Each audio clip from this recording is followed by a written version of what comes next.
হাদিসে রাসূল সাল্লাল্লাহু আলাইহি সাল্লাম পানি সম্পর্কে যা বলেছেন, রাসূল সাল্লাল্লাহু আলাইহি সাল্লাম বলেছেন, যখন তোমরা পানি পান করো তখন শুরুতে বিসমিল্লাহ এবং শেষে আলহামদুলিল্লাহ বলবে। তিরমিজি 1885।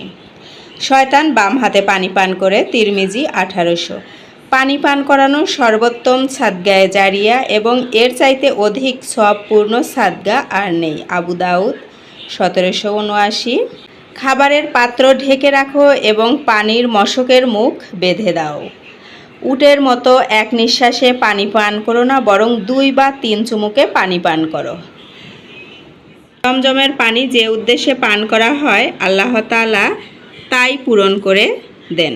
রাসূল সাল্লাল্লাহু আলাইহি সাল্লাম পাত্রের ভাঙা অংশ দিয়ে পানি পান করা এবং পাত্রে নিঃশ্বাস ফেলা অপছন্দ করতেন।